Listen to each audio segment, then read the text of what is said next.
King கோலி அவர் 100 miss பண்ணிட்டாருன்னு வருத்தப்படுறதா இல்ல 93 வேற level batting காமிச்சாருன்னு சந்தோஷப்படுறதான்னு தெரியல. ஆனா ஒண்ணு நிச்சயம் சகோ, இஸ் இன் பீஸ்ட் மோடு. வேற லெவல் பேட்டிங் ஆடிட்டு இருக்காரு. விராட் கோலியால 100 டச் பண்ண முடியுமா அப்படின்ற ஒரு கேள்வி எல்லார் மனசுலயும் எழுந்து கொண்டிருக்கிறது. ஆனா ஆடுறத பாத்தீங்கன்னா வேற லெவல்ல பேட்டிங் ஆடிட்டு இருக்காரு. அட்லீஸ்ட் டச் பண்றாரோ இல்லையா, பக்கத்துல வந்து நிப்பாருன்ற மாதிரி தான் பீஸ்ட் மோட்ல பேட்டிங் ஆடிட்டு இருக்காரு.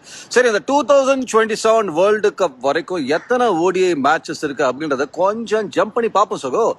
முதல்ல பாத்தீங்கன்னா ஆப்கானிஸ்தான் இங்க மீண்டும் வராங்க, 3 மேட்ச் இருக்கு. இப்ப நியூசிலாண்டே 2 மேட்ச் இருக்கு. அதுக்கப்புறம் ஆப்கானிஸ்தானோட ஒரு 3 மேட்ச் இருக்கு. அதுக்கப்புறம் நம்ம இங்கிலாந்துக்கு போறோம், ஒரு 3 மேட்ச் இருக்கு. அதுக்கப்புறம் வெஸ்ட் இண்டீஸ் இங்க வராங்க, ஒரு 3 மேட்ச் இருக்கு. அதுக்கப்புறம் நம்ம நியூசிலாந்துக்கு போறோம், ஒரு 3 மேட்ச் இருக்கு.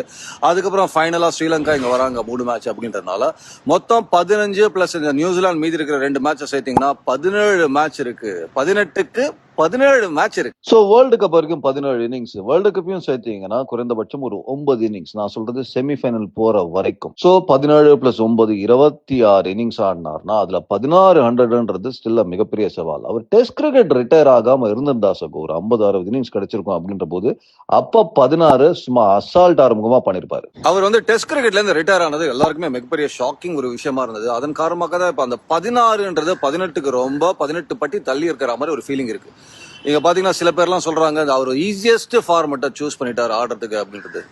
இல்லங்க, அது ஏன்னா அந்த ஃபார்மெட் உங்களுக்கு ஏன் இவ்வளவு ஈஸியா தெரியுதுன்னா இவர் ஆடுறதுனால அந்த மாதிரி தெரியுது. ஏன்னா இவர் போய் தடிக்கு விழுந்தா 50 100 50 100 அடிச்சுட்டு இருக்கனால வெளில பாத்தீங்கன்னா ரொம்ப ஈஸி ஃபார்மெட் மாதிரி உங்களுக்கு தெரியலாம். ஏன்னா எல்லாரும் தான் ஆடுறாங்க இந்த ஃபார்மெட். ஆனா விராட் கோலி மாதிரி யாருமே பேட்டிங் ஆட முடியல. சாம்பியன்ஸ் டிராஃபி 2025 அப்புறம் பாத்தீங்கன்னா விராட் கோலியோட ஆவரேஜ் 7 இன்னிங்ஸ்ல 93.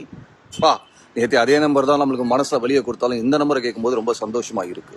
அதாவது நம்ம அங்க பாத்தீங்களா அந்த யானை மட்டும் ஈஸியா இருக்கிற மரத்தை தூக்குதுன்னு நம்ம சொல்லலாம். ஆனா தூக்குறது யானை, அதனால மரத்தை ஈஸியா தூக்குது. ஆனா நம்மளால போனா மரத்தை அசைக்க கூட முடியாது. அப்படின்றதுனால இன்டர்நேஷனல் கிரிக்கெட்னு வந்தா எல்லா ஃபார்மெட்டுக்குமே சேலஞ்ச் இருக்கு சார். ஃபர்ஸ்ட் விஷயம், ஒரு விராட் கோலியை இருக்கிறதே ஈஸி கிடையாது. ஏன்னா எவ்வளவு பெரிய எதிர்பார்ப்பு. எவ்ரி டைம் நீங்க உள்ள போறது, அவர் ஒரு 50 ஒரு 100 அடிக்கிறது, இந்த மாதிரி பிளேஸ்லாம் வந்து ஒரு சாதாரணமான விஷயமா இருக்கும். ஆனா அவங்க ஃபெயில்யூஸ் தான் ஒரு நேஷனல் லெவல்ல ஹெட்லைன்ஸா மாறும். அப்படின்ற போது அந்த ஒரு இடத்துல தடிக்கு விழுந்தாலுமே அது நேஷனல் லெவல்ல ட்ரெண்டிங் ஆகக்கூடிய விஷயமா இருக்குன்றதுனால அந்த ப்ரெஷரை எடுத்து மீண்டும் பெர்ஃபார்ம் பண்றது இந்த லெஜெண்ட்ஸ்க்குலாம் மிகப்பெரிய சவால்.